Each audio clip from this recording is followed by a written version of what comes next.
At this time, before I start these introductory remarks, our thoughts are with the people of northern Queensland.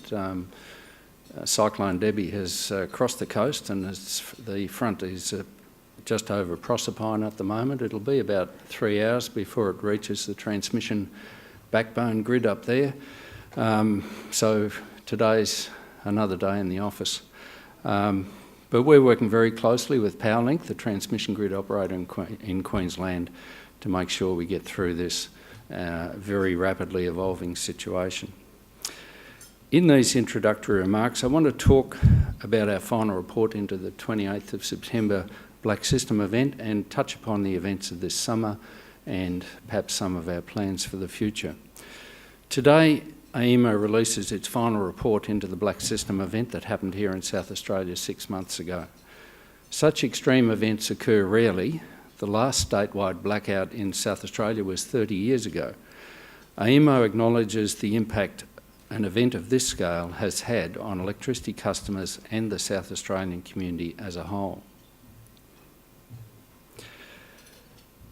As the market and grid operator, we are committed to lead the way in securing Australia's energy future. We do this by operating the grid and market within the current rules and framework and providing information and insights to guide efficient development of energy supply and transmission to meet future demand. We also research emerging technology and promote the trial of new technologies such as battery storage and innovative control systems to support the evolution of the grid to include more and more distributed and intermittent renewable energy resources. We remain absolutely committed to our vision to deliver energy security for all Australians.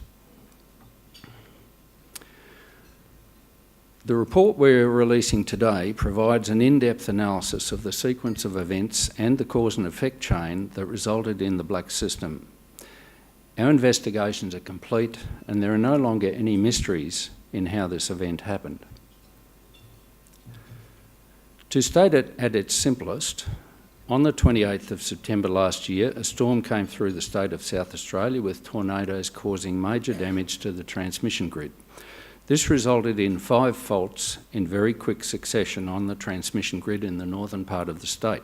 Some wind generators reduced output after experiencing a number of voltage disturbances caused by these faults, as their protection systems were triggered at preset limits. The Haywood interconnector immediately picked up the reduction in output and it tripped when it exceeded its safety limits, causing the state to go black. The report also details actions we took together with industry within days of the event to reduce the likelihood of a similar event in future. We know these actions have worked because they were a key factor in avoiding a second major blackout on the 3rd of March, when an explosion in a power station switchyard caused the unprecedented loss of 5 major power station generators and a similarly extreme challenge to the integrity of the interconnector with Victoria. Our detailed modelling shows that the actions we, together with the industry, have already taken, if they had been in place on the 28th of September, would have disrupted the cause and effect chain of events and avoided the impact on many customers. Our final report also outlines recommendations for longer-term actions that must be put in place to ensure continued energy security for all Australians. These will take time as they involve changes to market rules and will require the installation of new grid equipment. The Australian Energy Regulator will complete its independent review of compliance with the National Electricity Law and National Electricity Rules of all the parties involved in the 28th of September event, including us, and it will publish its findings in coming months. We are calling for much better access to data on grid-connected equipment. Our report highlights the challenge of operating a grid comprising a diversity of equipment controlled by complex software that can contain unknown features and settings. Access to reliable data is particularly critical in delivering security in extreme circumstances. I stress again what I stated on the 12th of December in Melbourne. The 28th of September Black System had very little to do with the type of generation that reduced its output. This is not about renewables. On that day, it was wind farms that cut output. On the 3rd of March, it was near miss, it was the gas generators. Back in 2003 and 2004, it was a mix of coal generators and gas generators. With the single exception of the 3rd of March near miss, all of these events caused massive disruption to South Australia's electricity supply. The single common element was failure of generators to ride through grid voltage disturbances because of complex software control systems. If AEMO has accurate data on what control systems are installed on the grid and how they are set to work, we can prevent these events. As you would have seen last week, we've put forward interim recommendations for new wind farm standards to the Essential Services Commission of South Australia, which is currently reviewing the licence conditions for wind farms and other technologies that use inverters to connect to the power grid. New generators, whether thermal or renewable, must be capable of providing services such as frequency control, which contribute to the stability of the grid. If we have visibility of behind-the-meter data, we would be better able to forecast and anticipate sudden changes in customer demand and put in place plans to respond accordingly. If we are to maintain system security, we must be able to model and monitor the behaviour of these complex devices dispersed across the system. Finally, I wish to touch on the more recent events of this summer. Blackouts are a symptom of underlying complex problems and require the root causes to be addressed. This summer has seen 3 instances of automatic load shedding and 3 instances of directed load shedding in 4 different NEM regions. We had a near miss of a second system black event in South Australia and multiple near misses of directed load shedding.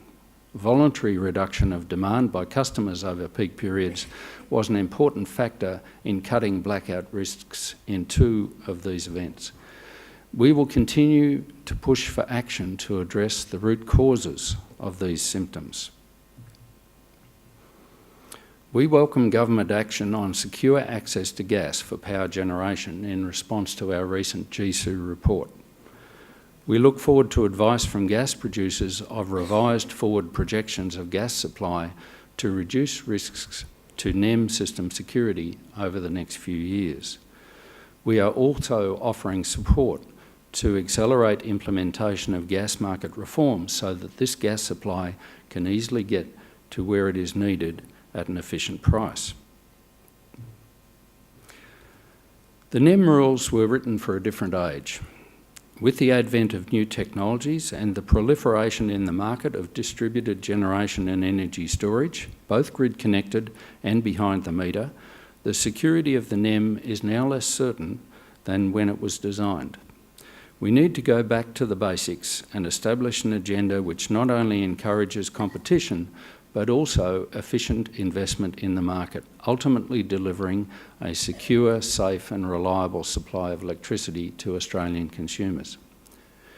We will continue to work with the South Australian Government to define and support rule changes that will strengthen our management of heightened risk situations, such as the 28th of September storm, as well as new market mechanisms that will provide a return to investors in innovative new technologies such as energy storage solutions, simulated inertia and so on.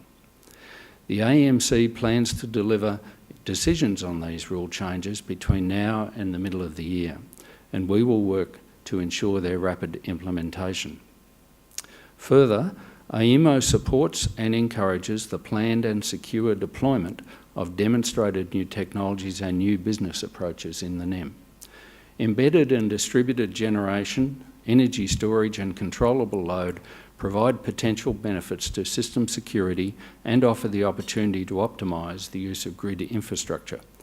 Obtaining services from the growing population of small-scale batteries is a potential contributor to an efficient overall solution. However, embedded generation, a more active demand-side response and battery storage also raise a number of challenges. As the market and grid operator, we look to test the impact of new technologies in collaboration with proponents and play a key role in developing strategy for integration of renewable generation and new technologies into the NEM to ensure a reliable, secure and resilient power system now and into the future. Through proof of concept trials, we will not only gain a deeper understanding of the value of new technologies to Australia's unique national power grid, but we will also identify opportunities that are both strategic and innovative and efficient to meet changing consumer requirements and expectations.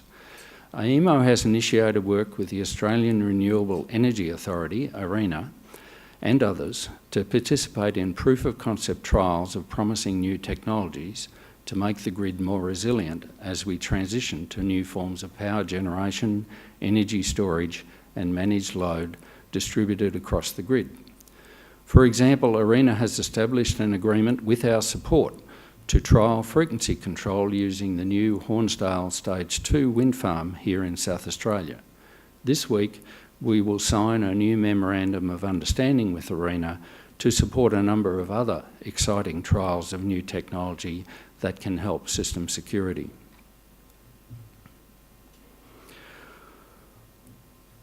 While AEMO recognises that current challenges are driven by a combination of new technology, customer choices and government policy, we continue to stress that regulatory and market processes must keep pace with this transition.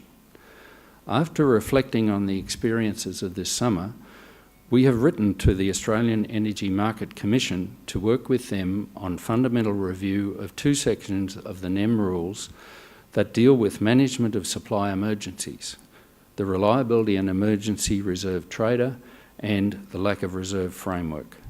We believe these rule mechanisms require fundamental change to help us to better manage emergencies in which multiple factors are rapidly changing. In the meantime, we have drafted specific strategies to bolster grid resilience in time for next summer, within the constraints of these existing rules. We are now working with stakeholders to finalise these strategies for implementation before next summer. AEMO continues to work on its future power system security program that has been in existence since 2015, collaborating with key stakeholders on frequency management, system strength, availability of information and ways to manage extreme power system conditions so we maintain power system security during this period of transition. The Australian community rightly holds AEMO accountable for energy security. We embrace that accountability and have recognised it in our core vision of energy security for all Australians. We know how much disruption, cost and inconvenience blackouts cause customers. We will continue to treat load shedding as the absolute last resort, only ever to be used to avoid the risk of even worse outcomes. We are committed to continue working with all our stakeholders in doing everything we can to help all of us support the transition to the power system of the future. Thank you.